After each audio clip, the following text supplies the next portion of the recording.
कि 100 बार नीतीश जी पलटेंगे ना तो 100 बार हम भी साथ में पलटेंगे। चल रहा है भाजपा के लोगों का, तो ये छटपटाहट दिखा रहा है कि कुछ ना कुछ बड़ा होने वाला है। कभी कभी लगता है कि ये गठबंधन केवल नीतीश कुमार और भाजपा या नीतीश कुमार और राजद का ही है। बोल तो देते हैं, रफू करते हैं कि नहीं? 19 में भी ऐसे ही आप लोग यूनाइटेड थे, 20 में सबसे पहले मांझी जी भाग गए। तो उन्होंने ये कहा कि हम विकास पुरुष के साथ हैं।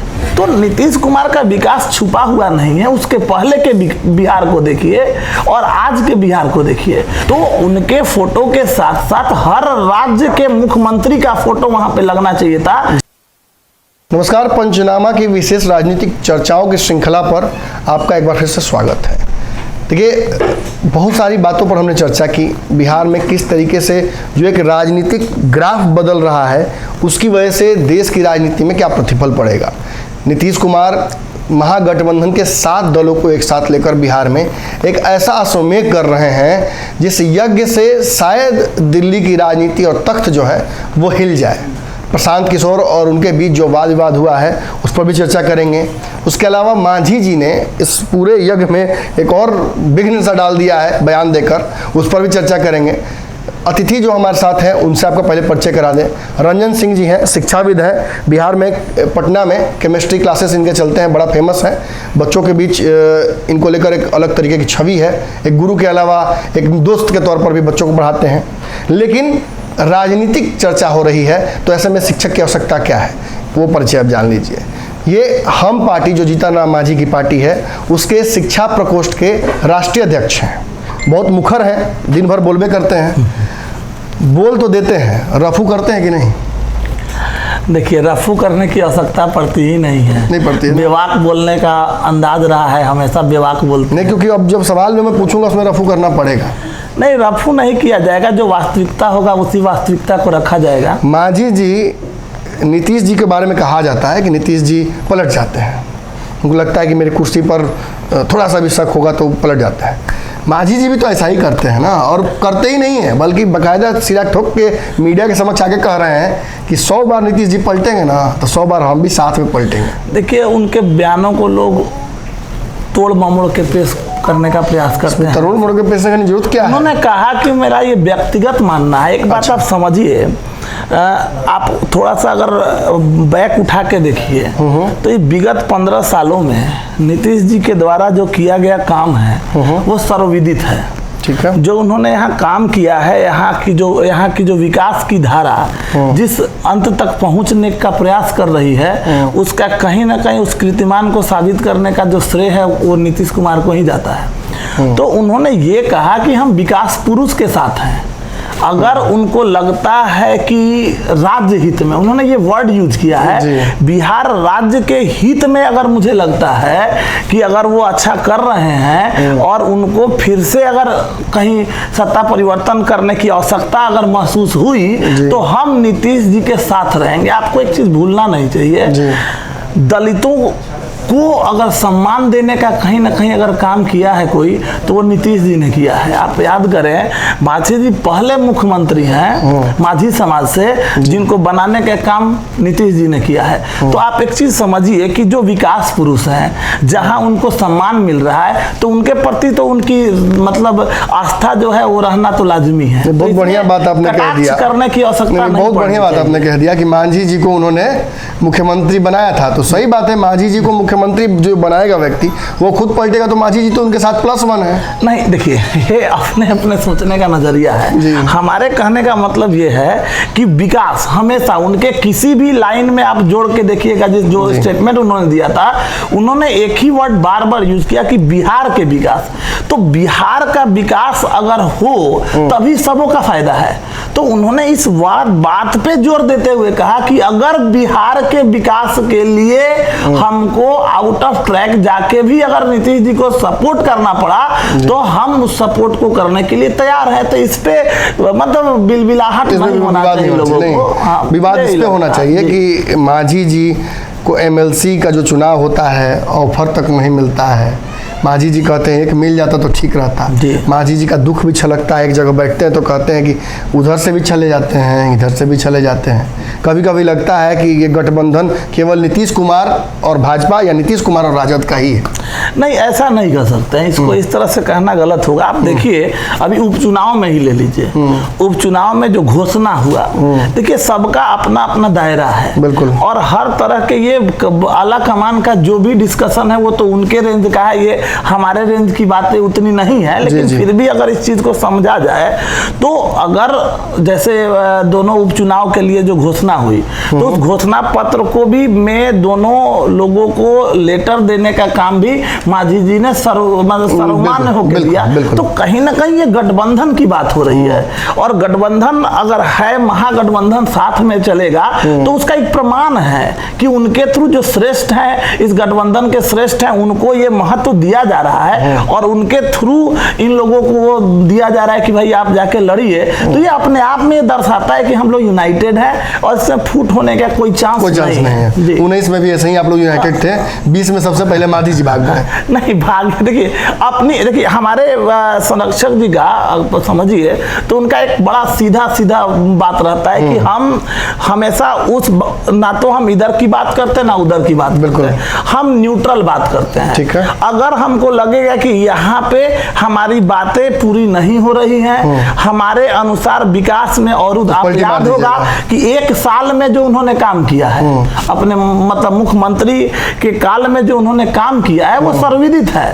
तो उनको अगर और समय मिलता तो और अच्छा काम करते।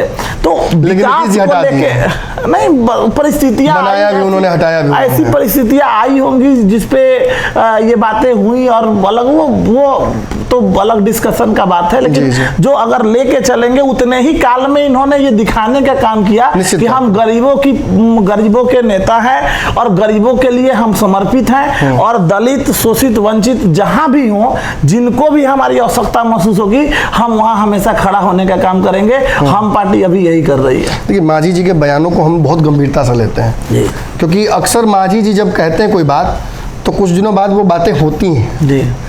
पिछली बार जब इस महागठबंधन से वो अलग हुए थे तो उन्होंने एक बहुत बड़ी बात कही थी कि जब तक कोऑर्डिनेशन कमेटी नहीं बन जाती है तब तक इस तरह का कोई भी गठबंधन सर्वाइव नहीं कर सकता है। अनफॉर्चुनेटली अब तक वो कोऑर्डिनेशन कमेटी नहीं बनी था। उस समय भाजपा वालों ने जो अभी भी मांग उन्होंने रखी कुछ दिनों पहले कि कोऑर्डिनेशन कमेटी बन जाती, उन्हीं के मांग को लेफ्ट की पार्टियों ने जस्टिफाई भी किया और कहा कि कोऑर्डिनेशन कमेटी अतिशीघ्र में बने, ताकि गोपालगंज में जैसे कांग्रेस दावा ठोक रही थी या जितना मांझी जी का भी अपना कुछ इंटरेस्ट था, उन चीजों को देखते हुए कोऑर्डिनेशन कमेटी बने, लेकिन अब तक ये बना नहीं है। देखिए, बातें जब होती हैं तो धीरे धीरे उसमें पहल होता है, और होता है थोड़ा समय वक्त लगता है, लेकिन ये कोऑर्डिनेशन की भी बात होती है। जब तक आप भाजपा के साथ थे तो वहां कोई बात ही हम लोग को पता ही नहीं चलता था, हमारे पार्टी के शीर्ष नेताओं तक भी बातें नहीं जाती थी, और बातें जो है वो बात खत्म हो जाती थी। तो ये कहीं ना कहीं सोच विचार की, मतलब आप ये मान रहे हैं दर्शकों के समक्ष कि अब आपकी बातें सुनी जा रही हैं। एग्जैक्टली, इसका प्रमाण है कि दोनों उपचुनाव में आप देखिए तो इनके द्वारा ही दिया जाना ये प्रदर्शित करता है कि उनका महत्व दिया गया है, उनको वहां बैठाया गया। केवल वही नहीं, सभी पार्टी के लोगों को, सभी गठबंधन के लोगों को बैठा के सर्वमान्यित करके, सब लोगों को बैठा के एकत्रित करके सोच विचार के ये फैसला लिया गया। तो जहां पे भी सोच विचार के अगर फैसला लिया जाएगा तो वो तो स्वाभाविक है, वो गठबंधन तो मजबूत होगा ही। आप एक शिक्षक हैं, शिक्षाविद भी हैं, बच्चों को डेली बहुत सारे बच्चों का सवाल का जवाब देते होंगे, उत्सुकताएं बहुत सारी होती हैं। मेरी भी एक उत्सुकता है को लेकर। आपके नेता भी काफी मुखर होकर बोल चुके हैं कि निश्चित तौर पर देश में अब परिवर्तन करने की आवश्यकता हो गई है। जब वो इस गठबंधन में भी थे तब भी सबसे पहले मांझी जी ने ही ये बात कही थी कि भाजपा के साथ कभी कभी लगता है कि कोऑर्डिनेट नहीं कर पा रहे, जैसा कि वैक्सीन वाले इंसिडेंट में हुआ था। उन्होंने कहा था कि जो सर्टिफिकेट वैक्सीन का आ रहा है उसमें नीतीश कुमार का भी चेहरा होना चाहिए, और भी कई मुद्दों पर उन्होंने एतराज जताया था। नीतीश कुमार को प्रधानमंत्री बनाने जैसा कोई बड़ा फैसला प्रैक्टिकली जमीन पर उतर सकता है, खासतौर पे इस गठबंधन से? देखिए, माननीय जीतन राम मांझी जी का हमेशा एक बात होता है, बिहार का विकास। आपने जो वर्ड यूज किया, ये इस बात से मैं भी इत्तेफाक रखता हूं कि अगर आप देखिए, राज्य केवल देश ही नहीं कर रहा था कोरोना में, कोरोना में राज्य भी अपनी भूमिका निभा रहे थे, तो उनके फोटो के साथ साथ हर राज्य के मुख्यमंत्री का फोटो वहां पे लगना चाहिए था, क्योंकि वो भी अपने सेनाओं के साथ पूरी दृढ़ता के साथ लगे हुए। बिल्कुल, हर राज्य लड़ रहा था। एग्जैक्टली। तो इसमें केवल अपने आप को प्रोजेक्ट कर देना, ये कहीं ना कहीं तो सौतेलापन तो था ही। तो इन बातों को क्या है कि हमारे नेता जो हैं वो थोड़ा सा मतलब प्रखर रहे हैं और उनको वो बात दिल के सीधे हैं। तो उनको अगर ऐसा लगता है कि ये हमारे साथ हमारे जो शीर्ष दल के नेता लोग हैं उनके साथ अगर सौतेलापन हो रहा है, तो मुखर होकर अपनी बात को रखते हैं। तो उन्होंने इस बात को रखा था।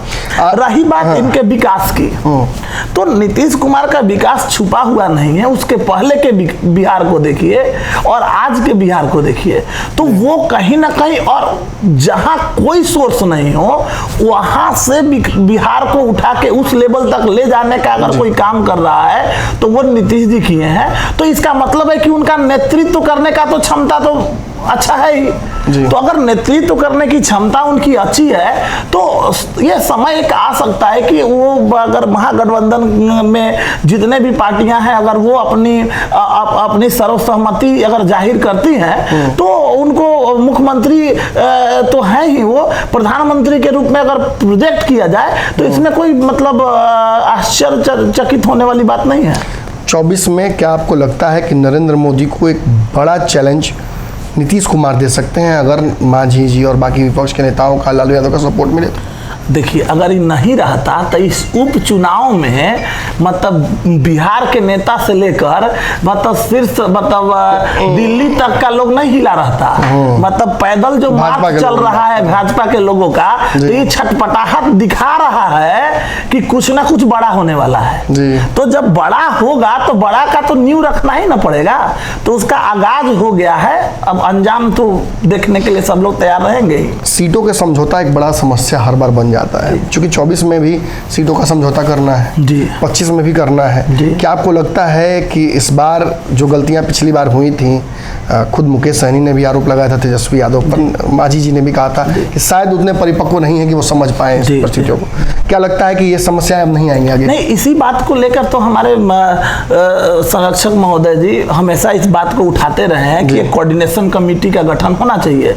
कोऑर्डिनेशन कमेटी का गठन होगा तभी इन बातों को अच्छे ढंग से और बड़ा साफ सुथरे ढंग से इसको रखा जा सकता है। तो ये तो मांग हमारी है ही कि कोऑर्डिनेशन कमेटी रहे, और कोऑर्डिनेशन कमेटी अगर रहेगी तो स्वाभाविक ही ये सारी बातें जो हैं खुद ब खुद सुलझती चली जाएंगी। और जो हमारा देखिए, हर पार्टी का अपना पोर्टफोलियो है, अपना उनका कार्य क्षेत्र है, अपना दायरा है। अगर उस दायरे के अनुसार से उनको अगर टिकट मिलता है तो इसमें ऐतराज नहीं होना चाहिए। हम लोग अपना समर्थन तो देते आए ही हैं, लेकिन हाँ, हमारी भी ये इच्छा है कि हमारा जहां वर्चस्व रहेगा, हम जहां वर्क कर रहे हैं, तो उसका फल तो हमें भी मिलना चाहिए। जिस कारण से मांझी जी ने पार्टी बनाई थी, बिहार में पिछड़ा समाज के जो लोग हैं, अभी भी हम लगातार खबरें देख रहे हैं कि दलित बच्ची के साथ दुष्कर्म किया गया सामूहिक, फिर दलित छात्र को पीटा गया। बिहार में ये सारी घटनाएं हो रही हैं, अभी भी ये घटनाएं हो रही हैं। मांझी जी ने पार्टी बनाया था तो यही कहा था कि इसको बहुत जल्दी हैंडल करना जरूरी है, और अब विभाग भी उनके पास ऐसा है। तो क्या लगता है इस मामले में काम कब तक आप लोग कर पाइएगा? ये घटनाएं होनी कब बंद हो सकती हैं? देखिए, एक बात तो आप समझिए, कोई भी चीज़ें अगर हैं तो अगर शुरुआत से ही अगर वो चीज़ें हो रही हैं तो समय लगता है उसमें। लेकिन क्योंकि आप देख रहे हैं कि हमारे जो अनुसूचित जाति जनजाति विभाग भी हमारे राष्ट्रीय अध्यक्ष श्री डॉक्टर संतोष कुमार सुमन जी के हाथ में है, तो हम लोग उसके ऊपर बहुत एक्टिवली काम कर रहे हैं। और उस विभाग के बाहर जाके भी, क्योंकि हमारे नेता का ये सोच ही रहा है कि गरीबों, दलितों या शोषित या वंचित जो भी लोग हैं, गरीब लोग, उनको जहां भी आवश्यकता महसूस होगी हम लोग वहां खड़े रहेंगे। जैसे आज ही का आपने देखा होगा, माझी जी बस एक अपने में ही उनकी लड़ाई हुई या और उसमें गोली चला, जिसमें कुछ लोग घायल हो गए, कुछ लोगों को पावापुरी मेडिकल कॉलेज में भर्ती करवाया गया वहां फोन करके, कुछ लोग को वहां स्थानीय जगह पे भर्ती कराया गया, और एक जहां दिक्कत हो रहा था तो उसको प्रॉब्लम था तो उसको लाके पीएमसीएच भर्ती कराया गया। लगे रहे हम लोग, माझी जी आज भी जाके मिल के आए हैं। तो जहां पे हमको लगता है कि यहाँ इनकी आवश्यकता है, जहां उनके उत्थान के लिए हमें काम करने की आवश्यकता है, तो हमारी पार्टी हमेशा इस चीज के लिए कटिबद्ध रही है। कोई भी चीज को अगर सुधार करना है तो वक्त लगता है, लेकिन हाँ अब वो समय आ गया है कि उन लोगों के उत्थान में जितनी पैनापन लाई जा सकती है हम लोग लाने का काम कर रहे हैं, सतत प्रयास कर रहे हैं, और इसमें हम जीतने में कामयाब रहेंगे। अंतिम सवाल है आपसे, दिल्ली में राष्ट्रीय कार्यकारिणी की बैठक होने जा रही है, कोई बड़ा फैसला लेने जा रहे हैं क्या? देखिए, सबसे बड़ी चीज है कि अभी 2024 में लोकसभा का चुनाव होने वाला है, तो मुझे लगता है, देखिए, तो आला पदाधिकारियों के बीच की बैठक है, वो कोर कमेटी में क्या डिसीजन होगा ये मैं नहीं जानता, लेकिन जो मेरा खुद का पर्सनल अनुमान है उसके अनुसार से अगर चले तो 2024 में भी लोकसभा का चुनाव होने वाला है, और उसमें पार्टी कैसे अपने किन किन जगहों को, जो जिन जगहों को हमने चिन्हित किया है उनके ऊपर हमारी पार्टी किस तरह से काम करेगी, वहां पे कैसे रैली होगा, किन किन लोगों को किस तरह से काम देना है, जो पार्टी के आला अधिकारी लोग हैं उनको चयनित किया जाएगा और उनको उसके ऊपर काम करने का दिया जा सकता है काम करने के लिए। तो इसी बातों को लेके मुझे ऐसा मेरा आकलन करता है कि वो उसी चीज के लिए होने वाला है। देखिए, बिहार की राजनीति में कुछ ही नेता हैं जो ओवर टाइम काम करते हैं, जिनमें से एक माझी जी हैं। उनके बयानों की चर्चा 2-2 महीने तक लगातार होती रहती है। कई बार उनके बयानों को कोट किया जाता है, मैंने खुद इस इंटरव्यू में कई बार उनके बयानों को कोट किया है। कालांतर में मुखरता के साथ, जैसे ये कह रहे हैं, माझी जी बयान देते रहे हैं। इनके बयानों को समझाने का हमने इस इंटरव्यू के दौरान कोशिश किया है। उम्मीद है आपको समझ में आया हो कि माझी जी ने एक्चुअली उस दिन कहा क्या था और उसका मतलब क्या निकाला गया। देखते हैं महागठबंधन बिहार में कितने दिनों तक एक दूसरे के साथ एकजुट रहती है। 2 बड़े महत्वपूर्ण चुनाव होने हैं बिहार में। 24 और 25 के चुनाव से पहले बिहार में महागठबंधन का भी लिटमस पेपर टेस्ट लगभग तय हो जाना है। अगर कोई सवाल रह गया हो रंजन सिंह जी से पूछना तो कमेंट बॉक्स में आकर अपनी राय आप दे सकते हैं। धन्यवाद। अगर ये वीडियो पसंद आई और वह बिहार के राजनीति और बिहारियत से सरोकार रखेनी तो सब्सक्राइब बटन दबा के चैनल के सब्सक्राइब कर ली। ओजे एगो घंटी बा, ओकरा बटन दबा देला से कुल सटीक और मारक खबर रुआ मुफ्त में मिल जाई। अगर रुआ पत्रकारिता के हमनी के नया प्रयोग में सहयोग कर चाहतानी तो ज्वाइन बटन दबा दी। पेटीएम नंबर नोट कर ली 938681